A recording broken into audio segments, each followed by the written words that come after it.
Bien, buenos días, hermanos, hermanas. Saludamos también a los que nos ven a través de nuestra página en internet, en www.iglesiacristianalaserena.cl. Ustedes se pueden dar cuenta, arriesgando sus vidas, allá están los hermanos,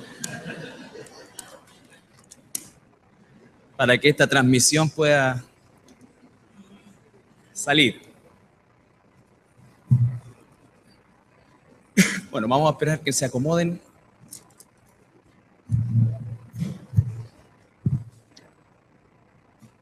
Bien, estamos estudiando esta serie de mensajes que se llama El regreso de Jesucristo. Y la verdad es que nosotros, o yo en particular, cuando buscando siempre la dirección del Señor para poder enseñar a la iglesia, no es que aparezca una cosa en la pared y diga, enseña esto. Es necesario considerar muchas cosas y ponerlas siempre en oración.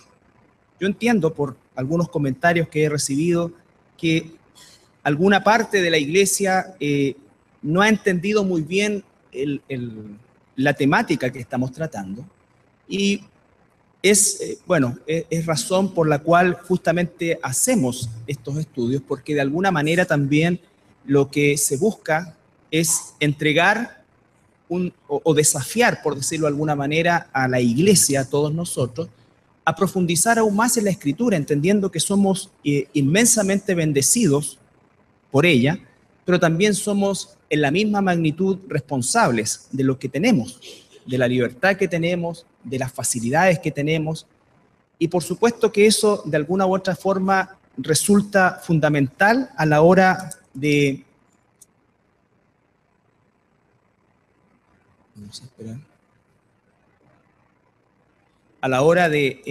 de escoger, guiado por el Espíritu, ¿no es cierto?, en la temática a tratar. Desde un principio, yo sabía que el tema del regreso de nuestro Señor Jesucristo, a la manera en cómo hemos querido tratarlo, iba a resultar un tanto confuso y en algunos casos, ¿no es cierto?, definitivamente algo totalmente ajeno. Sin embargo, confío en el Señor, es mi oración y es realmente el anhelo de mi corazón también, el que cada uno de ustedes, responsablemente como un hijo, una hija de Dios, escudriñe aún más en dirección de lo que estamos aprendiendo. Estudiar el regreso del Señor Jesucristo es verdaderamente poner los pies sobre la tierra en un sentido, ¿no es cierto?, y llevar adelante la enseñanza de aquello que está por suceder para la iglesia. De alguna manera, todo el estudio de la Biblia, aunque tiene principios que son aplicables a cada día y en cualquier época, el estudio de la Biblia siempre tiene una característica retrospectiva, desde el punto de vista que nosotros estamos estudiando lo que el Señor hizo en la vida de nuestros hermanos que fueron partícipes de la Escritura, ¿no es cierto?, y que actuaron también como los personajes de la misma. Entonces, de esa forma, nosotros tenemos casi siempre, o en la gran mayoría de los casos, una visión retrospectiva. Pero cuando hablamos del regreso de Jesucristo, es la oportunidad que tenemos nosotros de hablar en prospectiva, es decir, de aquello que está por suceder, de aquello de lo cual, en mi convicción personal, seremos actores de este evento que se viene a continuación, y que lo hemos separado o lo hemos llamado en la segunda venida, entendiendo primero que hay una venida por la iglesia, que es lo que llamamos, o que la Biblia llama el arrebatamiento, la palabra arpazo, que significa, ¿no es cierto?, algo que abruptamente es sacado, y la idea de la palabra viene, ¿no es cierto?, del águila que sacaba un animalito, una ovejita, un corderito, ¿no es cierto?, abruptamente lo atrapaba y lo sacaba de su posición o de su rebaño. Entonces, ese arpazo, ese rapto, es lo que la iglesia está esperando, y después se suscitará un periodo de tiempo que tiene que ver específicamente con la nación de Israel. Por eso es tan importante que nosotros tengamos un entendimiento acerca de quién es. Hay tres, por decirlo de alguna manera, tres grupos de actores en esta obra. tenemos por un lado a Israel como nación, tenemos a los gentiles y tenemos a la iglesia. La iglesia es una mezcla donde no hay judío, griego, pero es un grupo de personas que está separado de los gentiles y también de los judíos desde el punto de vista de la estructura del estudio. Por supuesto que está hoy día, si un judío se convierte, es parte de la iglesia, ¿ya? Es parte de la iglesia, pero sigue habiendo esta división de tres pueblos y nosotros tenemos que entender claramente, ¿no es cierto?, a la luz de la Escritura, cuál es el papel que a cada uno de ellos les compete dentro de esta obra, porque de esa manera vamos a poder entender los eventos que nos son relatados en el Antiguo Testamento y que nos son confirmados y ampliados en el Nuevo Testamento. Entonces, ese es el sentido de este estudio, porque efectivamente, vuelvo a reiterar, nosotros seremos y somos actores actuales de lo que está sucediendo al término de este inmenso paréntesis de más de 2000 años que lo constituye la iglesia. Entonces, para eso analizamos el libro de Daniel y específicamente el capítulo 9, donde nos habla de esta famosa profecía de las 70 semanas, que son en definitiva 70 semanas de años, es decir, 490 años. 490 años que se inician con el edicto que Nehemías recibe de parte de Artajerjes para reconstruir la plaza, ¿no es cierto?, y los muros de Jerusalén. Entonces, ese es el punto de partida y que culmina esa primera etapa. Estos 490 años están divididos en tres partes. La primera parte la constituye esos 7 años esos 7 semanas de años, que son 49 años, que van entre el edicto que recibe Nehemías y la terminación de esta construcción de la plaza y de los muros de Jerusalén, que son 49 años. De ahí en adelante, dice, vienen 62 semanas que terminan, ¿no es cierto?, con la entrada de Jesucristo a la ciudad de Jerusalén, cuando Él es proclamado como Mesías, aun cuando no es reconocido, es proclamado, pero no es reconocido. Entonces, ahí se completan 69 semanas, ¿ya? Y quedaría, es decir, ahí terminan 483 años de esta profecía, que claramente Daniel la establece sobre su pueblo, que es Israel, y sobre su santa ciudad, que es Jerusalén. La iglesia no tiene parte en eso. Entonces, después dice, por otra semana, y ahí la pierden el tiempo. Van a suceder tales y tales cosas.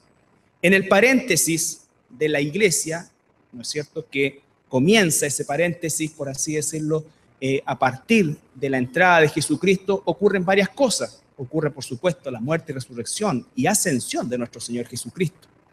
Ocurre posteriormente en el año 70 después de Cristo, vale decir 35 años después de los eventos que se inician con la entrada triunfal, ocurre la destrucción de Jerusalén y especialmente la destrucción absoluta del área del templo, que queda completamente desolado, cumpliendo la profecía que el Señor Jesucristo les da a los discípulos en Mateo 24, ¿no es cierto? Se destruye todo eso y ocurre, ¿qué cosa? Algo que también está descrito en la Biblia, que es la diáspora, la dispersión de los judíos a lo largo de todo el mundo, y se pierde, ¿no es cierto?, el hilo de la nación por prácticamente 2000 años. Recuerden ustedes que estamos hablando del reino de Judá, que es el reino del sur, los judíos. Ya se había perdido las 10 tribus del norte cuando los sirios, 400 años antes de la conquista de Nabucodonosor del reino del sur, ¿no es cierto?, el reino del norte es llevado cautivo a Asiria y posteriormente también disperso. Entonces ya tenemos a la nación de Israel completamente dispersa, las 12 tribus completamente dispersas. Esos son contextos históricos que nosotros, la Escritura nos lo enseña, pero que también nosotros tenemos que ir entendiendo a la luz de lo que vamos viendo y lo que va sucediendo. Es fundamental entender la historia, porque definitivamente si no entendemos la historia, nos quedan las cosas en el aire. Y cuando nos quedan las cosas en el aire, entonces empiezan las interpretaciones personales. Y cuando empiezan las interpretaciones personales, empieza la herejía.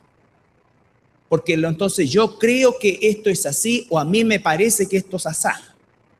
No, tiene que haber una correlación con los hechos que la Escritura relata, con los hechos que se van desarrollando a la luz de la misma historia, de la cual nosotros no podemos desprender la Biblia, porque la Biblia también, entre sus características maravillosas, es un libro histórico. Entonces, nosotros no podemos separar ambas cosas. Vuelvo a insistir, cuando nosotros tenemos cosas por separado y las disociamos de los contextos históricos, de los eventos históricos, entonces comienzan las interpretaciones personales, que son las herejías. Las herejías. Entonces, la semana 70 tiene un versículo específico, que es el versículo 27, que vamos a leer una vez más, para entender lo que vamos a ver hoy día también de Mateo 24.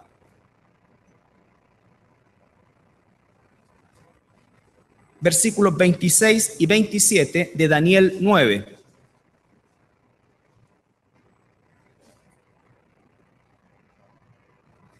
Tenemos recambio de veraneantes, ¿sí?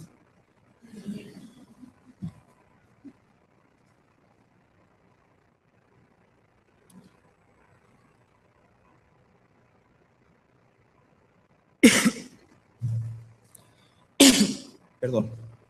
Versículo 26. Y después de las 62 semanas, esas 62 tiene que sumarle 7. ¿No es cierto? Por lo tanto, ahí sería después de las 69 semanas. Recuerda, 7 semanas, primero reconstrucción del templo, perdón, de los muros y de la plaza, 62 semanas, entrada triunfal. Total, 69 semanas. Pero aquí dice, y después de las 62 semanas, ¿por qué? Porque ya consideró las primeras 7. Se quitará a la vida al Mesías príncipe, más no por sí. Bueno, Mesías príncipe obviamente es el Señor Jesucristo, ¿no es cierto? Se le quitará la vida. ¿Cuándo? Después, es decir, Jesucristo no muere dentro de la semana 69, ni tampoco dentro de la semana 70, sino que dentro del paréntesis, porque dice después de las 62 semanas. Y el pueblo de un príncipe que ha de venir, el pueblo, no el príncipe ha de venir, ese es el anticristo. El pueblo es el imperio romano, geográficamente reconstituido por lo que nosotros hoy día conocemos como la Unión Europea, que en la actualidad son cerca de 25 o 27 países, pero en un momento determinado van a quedar 10. Ese es el área geográfica que perteneció al imperio romano, que corresponde a las piernas de hierro de la estatua de Nabucodonosor. Pero, a diferencia de las piernas de hierro, que eran sumamente fuertes, estas van a ser los pies, que son una mezcla de hierro con barro, o sea, va a ser en parte fuerte y en parte débil. ¿Ya? ¿Recuerdan eso? Hay una estatua por si acaso en Daniel. Léala. Entonces, y después de las 62 semanas se quitará la vida al Mesías príncipe, mas no por sí. Y el pueblo, un príncipe que ha de venir, destruirá la ciudad y el santuario. Esa es la situación que ocurre en el año 70 después de Cristo. Y el fin será con inundación y hasta el fin de la guerra durarán las devastaciones. Entonces, marca el año 70 después de Cristo, la destrucción, cuando Tito Vespasiano entra y sitia Jerusalén y después prácticamente de un año, 8 meses, la destruye. Versículo 27. Y por otra semana, ¿ves? Esa semana está después de del año 70. Después del año 70 va a venir otra semana, es decir, otro periodo de 7 años.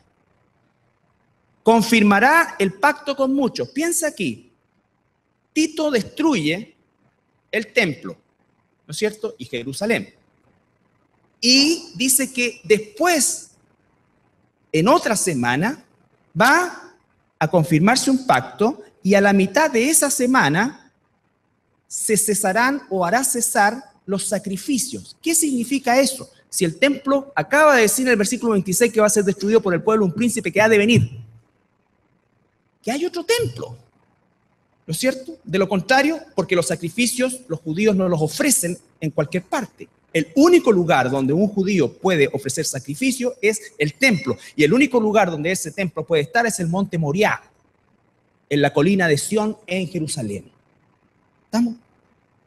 Entonces, eso significa ¿qué cosa? Que esta otra semana todavía no ha sucedido porque todavía no hay templo. Esto es para que entendamos de dónde vienen los 7 años de tribulación. ¿Se entiende? Entonces, Por otra semana, dice, confirmará el pacto con muchos. A la mitad de la semana, 3,5 años, hará cesar el sacrificio y la ofrenda. Después, con la muchedumbre de las abominaciones, vendrá el desolador hasta que venga, ¿qué cosa? La consumación o final. Y lo que está determinado se derrame sobre el desolador. ¿Qué es lo que va a hacer el Señor en la segunda mitad de esa semana? Es derramar sus juicios. Juicios de los sellos, que son los primeros 3 años y medio, cuando salen los distintos caballos, porque la presencia del anticristo es un juicio. Y se van desatando los sellos. Después tenemos el juicio de las trompetas y finalmente el juicio de las copas, que se están derramando. Entonces, ahí está explicado en 2 versículos lo que Mateo, en el capítulo 24, el Señor Jesucristo amplía en 28 versículos. Aunque Mateo tiene 51 versículos, los primeros 28 corresponden a la ampliación o a la amplificación de lo que nos dice Daniel 9, 6 y 7. Mateo 24, 1 en adelante.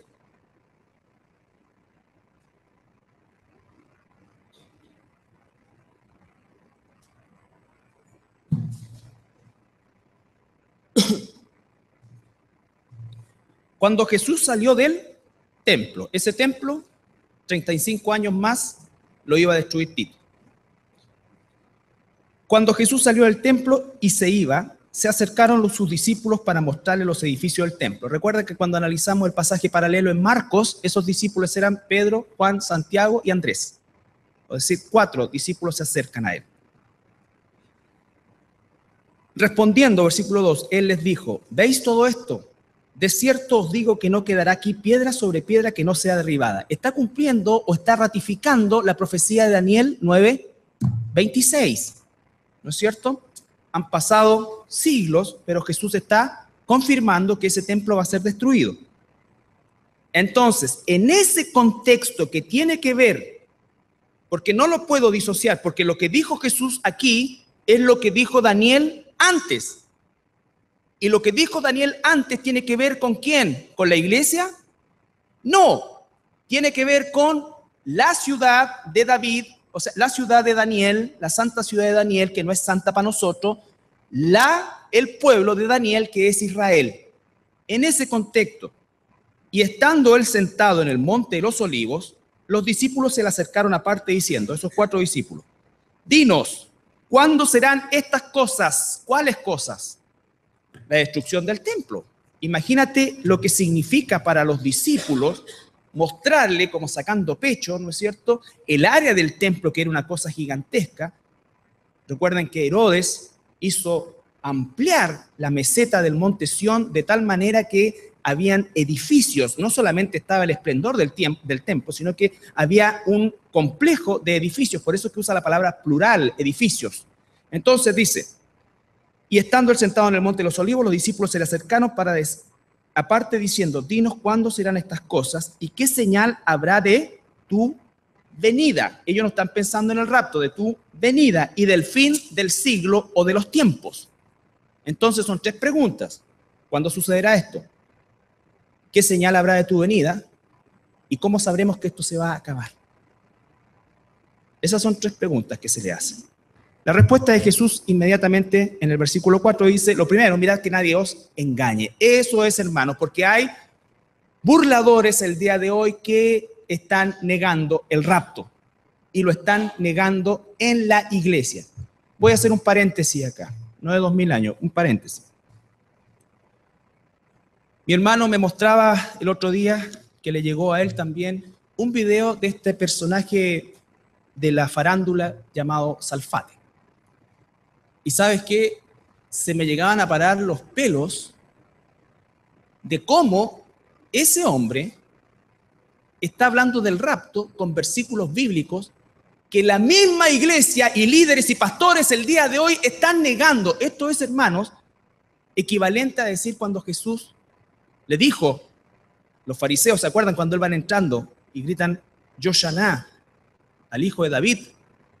Esto equivale a decir cuando Jesús dijo, si la gente no habla, las piedras van a hablar. Hermano, hoy día están hablando las piedras. Hoy día están hablando las piedras. Hoy día la iglesia no cree en el rapto. Hay segmentos gigantescos de la iglesia que no creen en el rapto. Y cuando la iglesia deja de creer el rapto, Dios usa las piedras.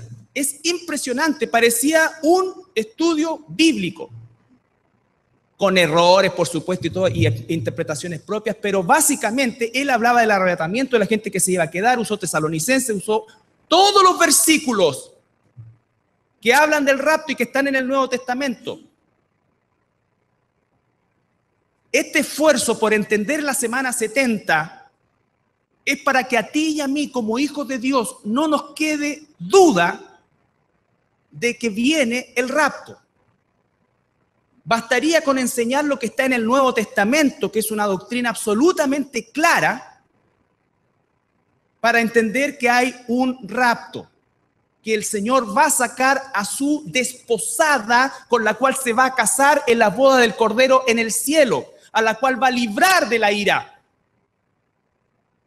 Pero está la dureza de la iglesia actual que está negando este evento que es lo próximo que nos toca. Pero Dios está usando las piedras. Está usando las piedras. Cierre de paréntesis. Jesús responde y dice, mirad que nadie los engañe. Hoy día la iglesia está siendo engañada de que no hay rapto. Incluso algunos se atreven a decir que estamos viviendo el milenio. Otros dicen que ya la semana 70 pasó. ¿Cómo podría pasar si no hay templo? Son cosas de perogrullo para el que estudia la Escritura. Son cosas extrañas para quien no estudia la Escritura. Y tú tienes que ser un estudioso de la Escritura. Porque vendrán muchos en mi nombre. Por lo tanto, ¿a quién le está hablando Jesús?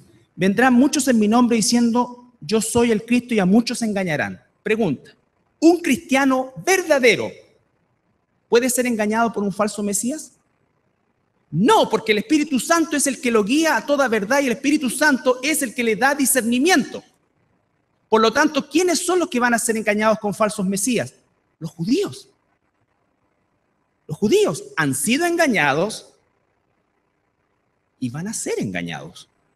Por supuesto que esto tiene una aplicación a nosotros, pero no es contextualmente para nosotros, porque nosotros hoy día decimos, versículo 6, y oiréis de guerras y rumores de guerras. Mirad que no os turbéis, porque es necesario que todo esto acontezca, pero aún no es el fin. Por lo tanto, no es para nosotros, porque nosotros no estamos esperando el fin, estamos esperando el rapto. La pregunta de los discípulos fue, ¿cuándo será el fin? Es una respuesta para ellos.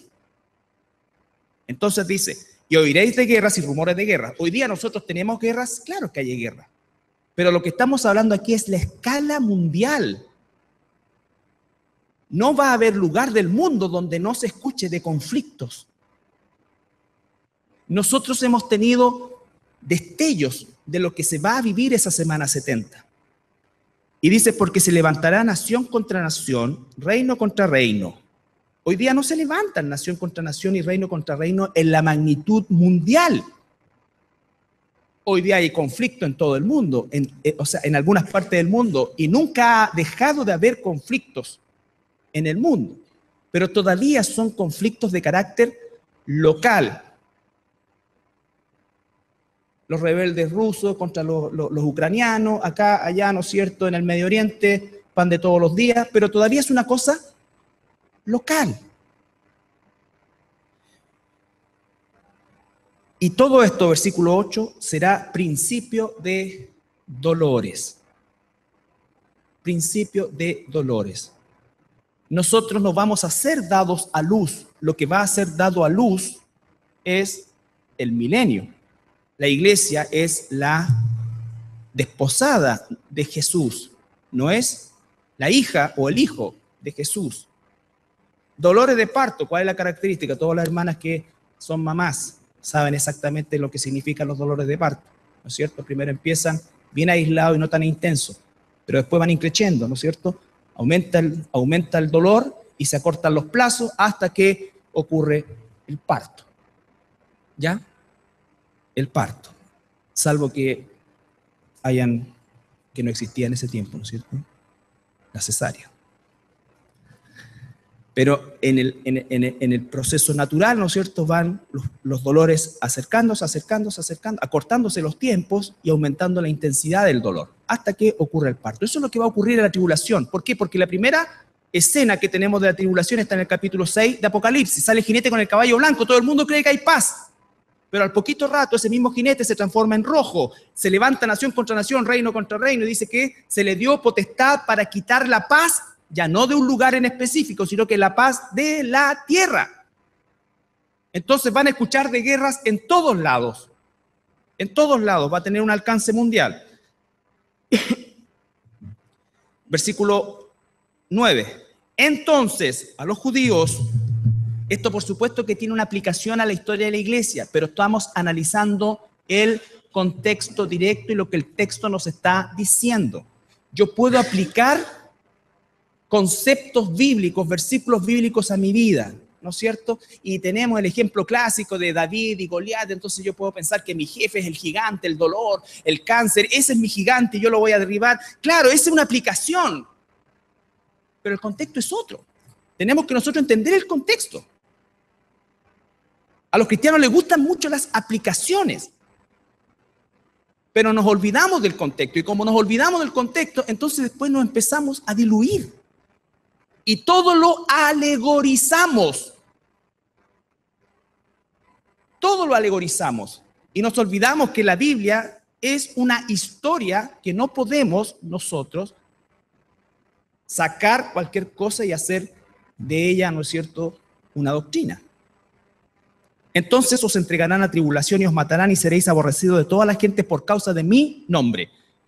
Muchos tropezarán entonces y se entregarán unos a otros y unos a otros se aborrecerán. Los cristianos no se entregaban unos a otros. Los cristianos eran capaces, los que sufrieron esto, eran capaces, ¿no es cierto?, de dar su vida por los otros. Y muchos falsos profetas se levantarán y engañarán a muchos. Vuelvo a insistir, un cristiano verdadero no va a ser engañado por ningún falso Cristo ni ningún falso profeta. ¿Hay falsos profetas durante el periodo de la iglesia? Claro que sí. ¿Han habido falsos cristos? También.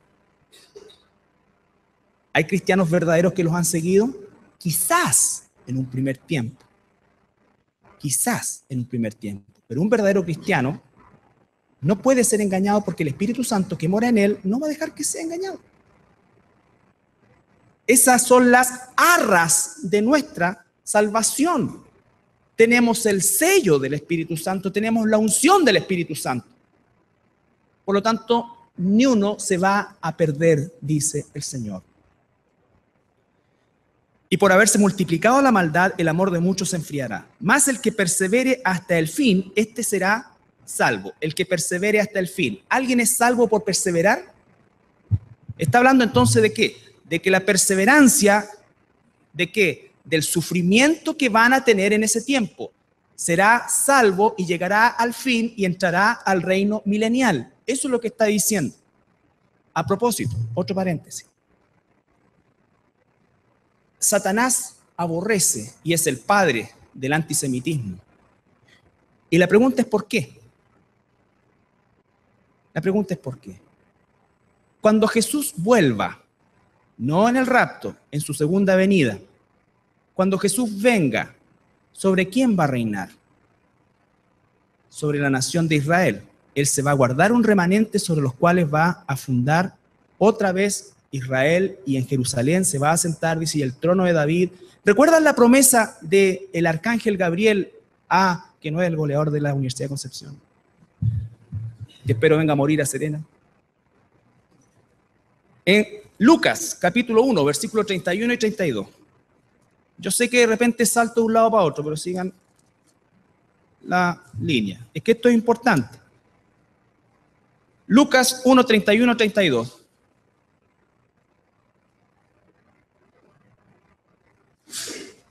¿Quién está detrás del antisemitismo? Esto es también para aquellos que no crean que hay un reino milenial literal sobre el cual Jesucristo va a reinar. Jesús nunca se ha sentado en el trono de David y nunca ha gobernado a Israel. Y ahora concebirás en tu vientre y darás a luz un hijo y llamarás su nombre Jesús. Este será grande y será llamado Hijo del Altísimo, y el Señor Dios le dará el trono de David su padre. Eso no ocurrió en la primera venida. Y reinará sobre la casa de Jacob. ¿Quién es la casa de Jacob? ¿Tú? No, Israel. Y reinará sobre la casa de Jacob para siempre, y su reino no tendrá fin. ¿Cuál es el pensamiento de Satanás? Matar a todos los judíos, porque si mata a todos los judíos, Jesús no tiene sobre quién reinar. Esa es la base del antisemitismo. Lo trató Antíoco Epifanes, lo trataron los romanos, lo trató el general Tito, lo trató Hitler en el siglo XX, pero los judíos no solamente no desaparecen, sino que florecen. ¿Por qué? Porque se tiene que cumplir la profecía que Dios le dio a Abraham, Isaac y Jacob, que reinaría, y ojo, que la tierra se va a extender, la tierra de Israel se va a extender desde el Nilo hasta el Éufrates. Esa es la tierra original que Dios le dio a los judíos.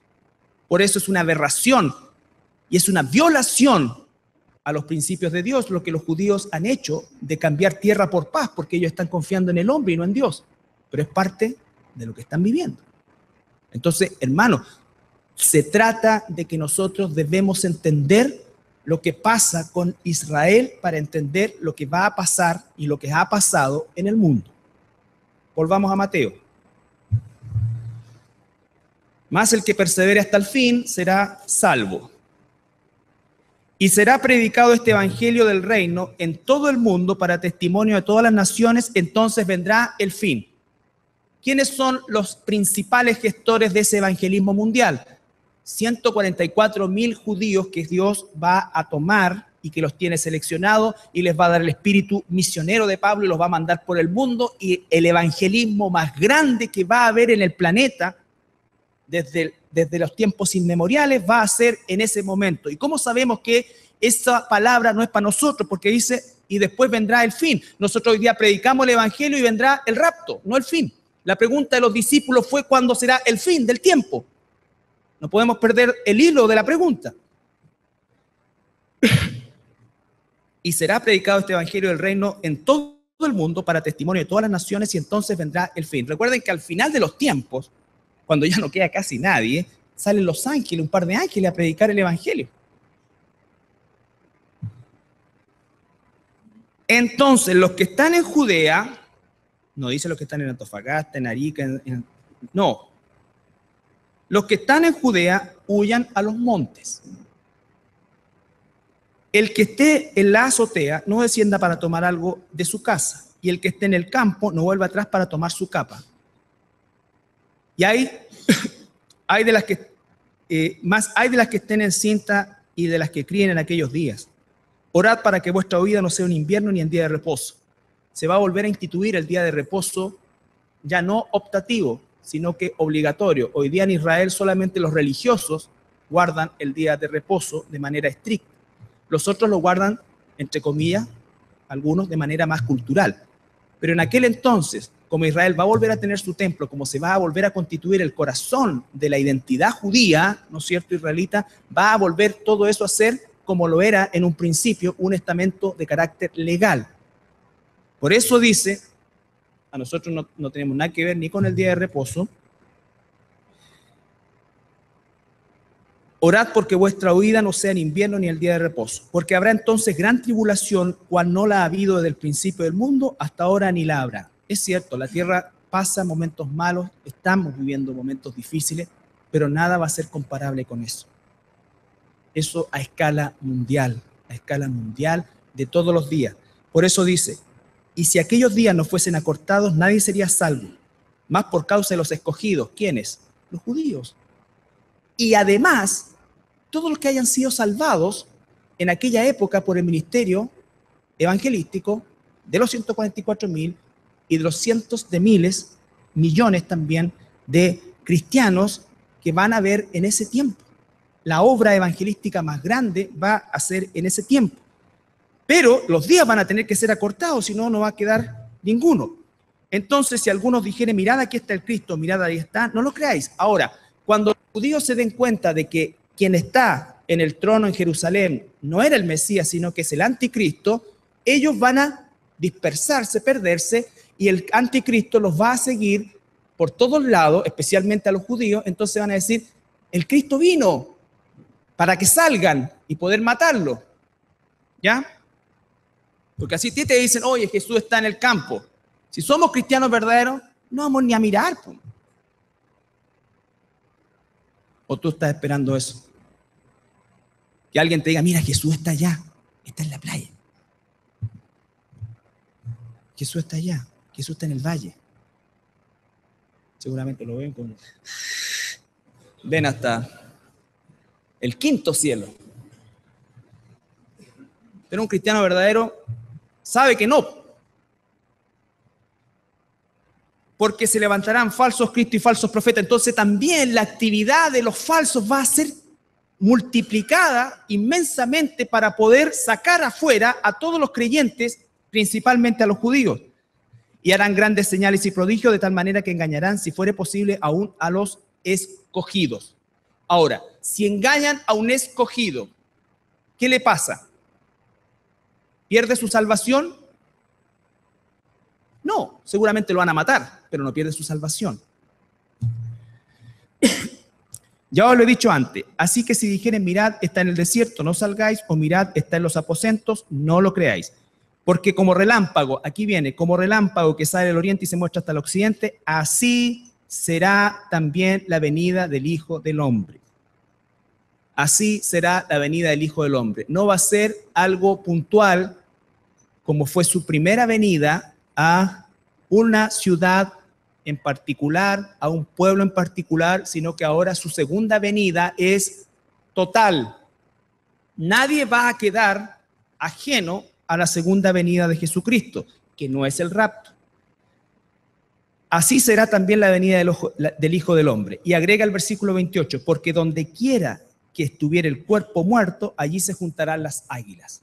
Ese versículo se refiere específicamente a la batalla del Armagedón. Recuerden ustedes que un ángel le hace una invitación a todas las aves del cielo y les dice, vengan, los voy a invitar a que coman carnes de reyes, de capitanes, de príncipes, de caballo, todo. A eso se está refiriendo, es decir, la venida de Jesús va a determinar la batalla del Armagedón. ¿Ya? Vamos a ir al versículo 15, que también va a ratificar que aún no ocurre esta semana 70, que está ampliada acá en Mateo 24. Por tanto, le dice el Señor Jesucristo, cuando veáis en el lugar santo la abominación desoladora de que habló el profeta Daniel, el que lea entienda, entonces los que estén en Judea huyan a los montes. Y ahí comienza, entonces, la abominación desoladora le está diciendo a los judíos, cuando escuchen que pase esto, ustedes no vuelvan a buscar su capa, no vuelvan a buscar sus llaves, nada, arranquen. ¿Ya? ¿Qué es la abominación desoladora? La abominación desoladora significa o usa una palabra también que fue un nombre que recibió uno de los hijos o el nieto del sacerdote Elí.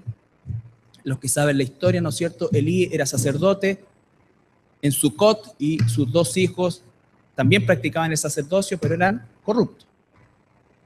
Entonces, cuando los filisteos se llevan el arca, la nuera están ¿cómo se llama? En la tribulación allá. Cuando venga la nuera, ¿no es cierto?, de Elí, estaba embarazada, y cuando se enteran de que el arca fue sacada por los filisteos, entonces ella muere y da a luz a su hijo y le colocan como nombre Icabod, que significa la gloria ha salido. La abominación desoladora es cuando la gloria de Dios abandonó el templo. Así como la gloria y la presencia de la gloria de Dios es Shekinah, que significa la gloria de Dios, así también cuando sale la gloria de Dios. Lo que está diciendo es cuando ustedes vean la profanación del lugar santísimo, ¿no es cierto? Ahí sepan que eso es la abominación desoladora. La gloria de Dios abandonó el templo. Vamos a ir por último al libro de Daniel para aclarar aún mejor esto. En Daniel hay dos expresiones o dos pasajes donde nosotros encontramos la abominación desoladora, que es la pérdida o la salida de la gloria de Dios. El capítulo 11 de Daniel, todo el capítulo 11 habla, ¿no es cierto?, acerca de un conflicto de los reyes del norte y del sur. Y esto también tiene una connotación histórica, ¿no es cierto?, que corresponde al período intertestamentario, ese período de 400 años de silencio. Aquí hay información de lo que iba a suceder en ese período. Y tiene que ver principalmente con la invasión de los griegos a la tierra de Israel. Y finalmente recuerden que fue Alejandro el Magno el que conquista todo ese territorio, pero Alejandro el Magno muere de sífilis antes de los 30 años. Y él, ¿no es cierto?, deja 4 generales que se reparten el territorio. 2 de ellos fueron los que más florecieron, por así decir, que fue la dinastía de los Ptolomeos en Egipto y la dinastía Seleucida, o los descendientes de Seleuco, en el norte, Siria y todo lo que está ahí. Entonces, uno de esos reyes, sucesores por supuesto, fue Antíoco Epífanes IV, rey Seleucida, y él llega a Jerusalén con los ejércitos del norte, también destruye, pero hace algo, ¿no es cierto?, que es llamado también la abominación desoladora. Y es que sacrifica un cerdo en el altar, ¿no es cierto?, y prepara, dice el historiador Flavio Josefo en su libro La guerra de los judíos, ¿no es cierto?, dice que prepara un caldo y come ese caldo del cerdo sentado en el altar. ¿Ya? Eso fue la abominación desoladora que nos dice el capítulo 11, versículo 31. Y se levantarán de su parte tropas que profanarán el santuario y la fortaleza. Y fíjense, para eliminar a los judíos, lo primero que hace, quitan el continuo sacrificio, porque el judío es, cuando él no tiene sacrificio, significa que no está en comunión con Dios. Por eso es que hoy día los judíos visten de negro, los religiosos, porque están de luto. Y quitarán el continuo sacrificio y pondrán la abominación desoladora. Eso ocurrió el 175 antes de Cristo. Históricamente esto dio origen también a la famosa revuelta de los macabeos, ¿no es cierto? Esta familia de judíos patriotas que eran guiados por el sacerdote Matatías, que ellos finalmente expulsan a los sirios, pero al poquito rato llegan los romanos. Y la abominación desoladora a la que se refiere el Señor Jesucristo no es esta, es la que está en el capítulo 12. En el subtítulo del capítulo 12 ustedes tienen el tiempo del fin. Por lo tanto, no es la del capítulo 11. El capítulo 12, el versículo 8 en adelante, después que recibe esta tremenda profecía y muchas otras más, el profeta Daniel dice: y yo oí, mas no entendí. Y dije: Señor mío, ¿cuál será el fin de estas cosas? Él respondió: anda, Daniel, porque estas palabras están cerradas y selladas. ¿Hasta cuándo? Hasta el tiempo del fin. ¿Cuál fue la pregunta de los discípulos? ¿Cuándo será el fin? Entonces, todo esto tiene conexión.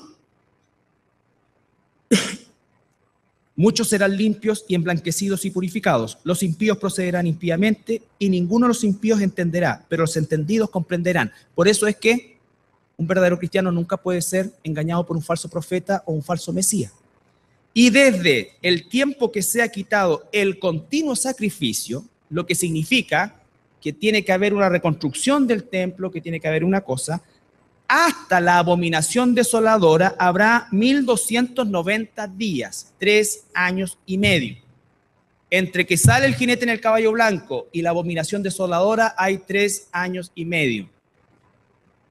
Bienaventurado el que espere y llegue a 1335 días después ¿no es cierto?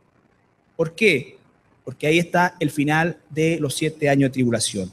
Y le dice, y tú irás hasta el fin y reposarás y te levantarás para recibir tu heredad. ¿Cuándo? Al fin de los días.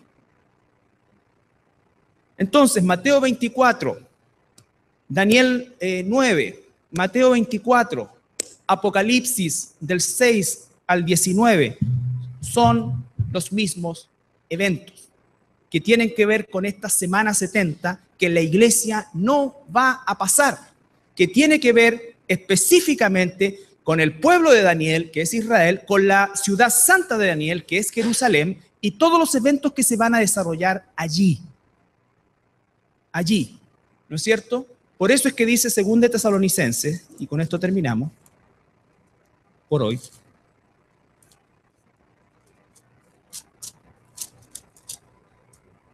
Capítulo 2.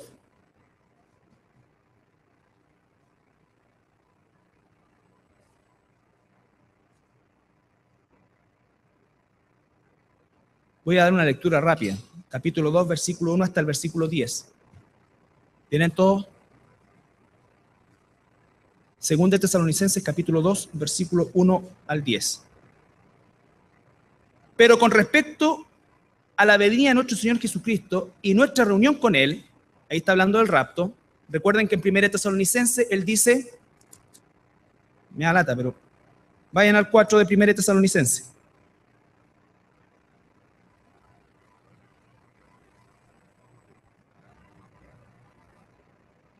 4:17.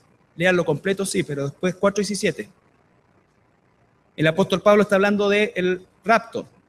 Luego nosotros, los que vivimos, los que hayamos quedado, seremos arrebatados juntamente con ellos en las nubes para recibir al Señor en el aire, y así estaremos siempre con el Señor. 2 de Tesalonicenses.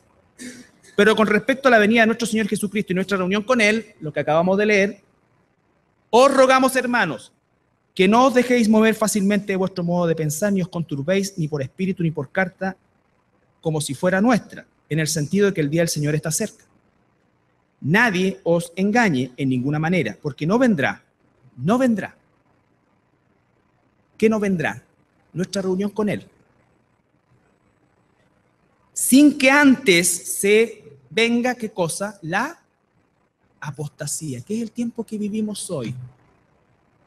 Edificios, en mi humilde opinión, no son iglesias, llenos, 3.000, 4.000 personas comiendo basura, enseñando basura, mintiéndole a la gente, negando el rapto. Hoy día parece que hay un inmenso evangelismo y entonces, hoy dice tanto el cristianismo, estamos llegando. No, este es el tiempo de la apostasía. Este es el tiempo más oscuro del cristianismo, porque si ha habido una época en que el cristianismo está casado con el mundo, es esta. Y yo espero que tú y yo no seamos parte de eso. Estamos en el mundo, pero no somos del mundo.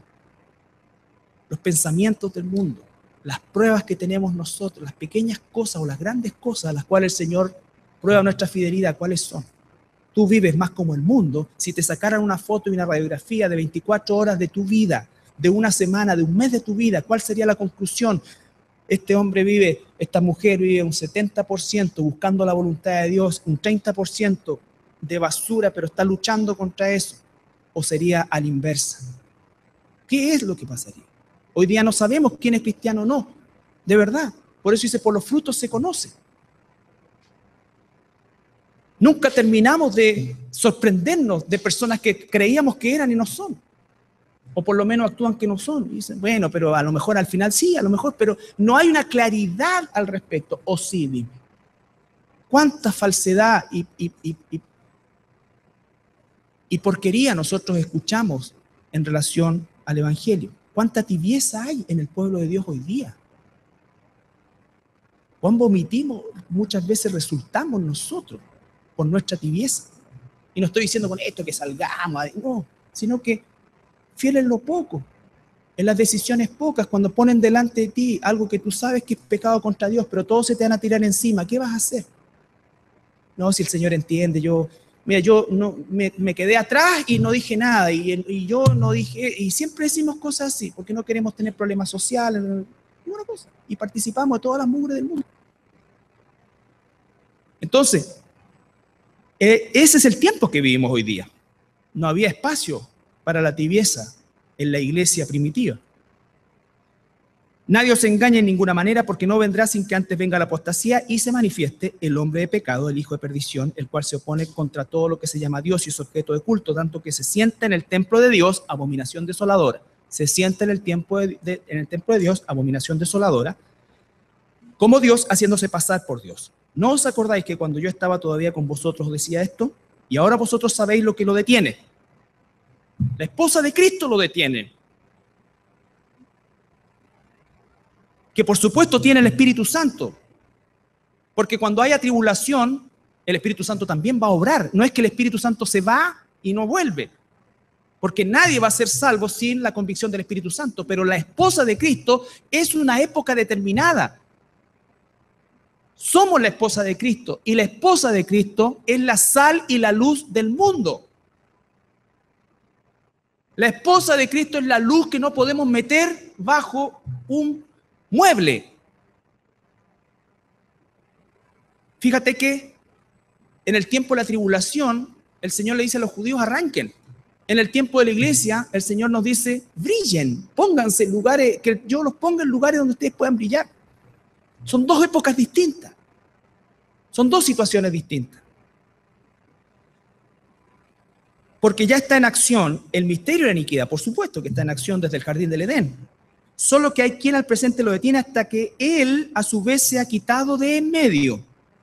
Él, el Espíritu Santo que mora en la iglesia, se ha quitado de en medio y se acaba el tiempo de la iglesia y empieza el tiempo de la tribulación. Y entonces se manifestará aquel inicuo aquí en el Señor, entonces se manifestará aquel inicuo. No puede haber la iglesia y que el anticristo se manifieste. Porque si se manifiesta, tú ves la manifestación del anticristo es que te quedaste. Y entonces se manifestará aquel inicuo a quien el Señor matará con el espíritu de su boca y destruirá con el resplandor de su venida. No el rapto, la segunda venida, cuando venga en el caballo blanco, con el sello que dice Rey de Reyes y Señor de Señores. Y con todo engaño de iniquidad para que se pierdan por cuanto no recibieron el amor de la verdad para ser salvos. Entonces, lo que espera la iglesia, y vamos a ver un poco vamos a ver la próxima semana, ya espero, habiendo repasado un poco más esto, vamos a ver específicamente cómo es que nos habla del rapto y por qué la iglesia no va a pasar esta semana 70. Yo espero de todo corazón que al menos si no entiendes mucho, puedas profundizar, puedas preguntar, puedas buscar. ¿Por qué? Porque si entiendes bien este concepto de la semana 70, la última semana, estos últimos 7 años de tribulación de los cuales la iglesia no va a participar, sino que tiene que ver específicamente con la nación de Daniel, Israel, con la ciudad santa de Daniel, Jerusalén. Eso es fundamental, porque entonces la pregunta a los discípulos, ¿cuándo será el fin? El fin de ese periodo y el fin además de la historia como tú y yo la conocemos. Y comenzará otra etapa de la historia que es el milenio, en el cual Dios cumplirá la promesa abrámica de que el Mesías reinará sobre el trono de David. Y dice que todas las naciones, porque volverá a haber naciones en ese tiempo, subirán de año en año a aprender directamente de la boca del Mesías, rey, ¿no es cierto?, la palabra de Dios. Así que, hermanos, hermanas, yo le ruego al Señor que tú y yo tomemos conciencia del tiempo que vivimos. Con esto, entender también lo que significa aprovechar el tiempo, lo que significa redimir el tiempo, lo que significa santidad. Los que hacen iniquidad van a seguir haciendo iniquidad. Si tú miras para el lado vas a ver iniquidad y empiezas a decir, pucha, cómo esa es iniquidad y le va tan bien y a mí yo que hago santidad me va tan mal y empiezas a llorar como una margarita. La verdad que no se pueden decir cosas hoy día, si me van a demandar. Pero tenemos un tremendo bufete de abogados acá en la iglesia. ¿Sí? Entonces, tú y yo tenemos que fortalecernos de tal manera, ¿no es cierto?, de que entendamos que lo más importante para la iglesia hoy es mantenernos firmes en lo poco. La poca fe que tenemos, mantenernos firmes ahí, porque estamos en un tsunami de apostasía. Ni siquiera calificamos para ser convertidos en el tiempo de la tribulación, que también se va a necesitar mucha valentía ahí para aquellos hermanos y hermanas, y especialmente para la nación de Israel. No calificamos para el tiempo de la iglesia primitiva, en el tiempo de la Inquisición. Calificamos para esta época. Pero no abusemos de eso. No abusemos de la gracia de Dios. No transformemos la gracia en una desgracia para nosotros. Tú y yo tenemos que ser fieles a Dios en lo poco. En lo poco.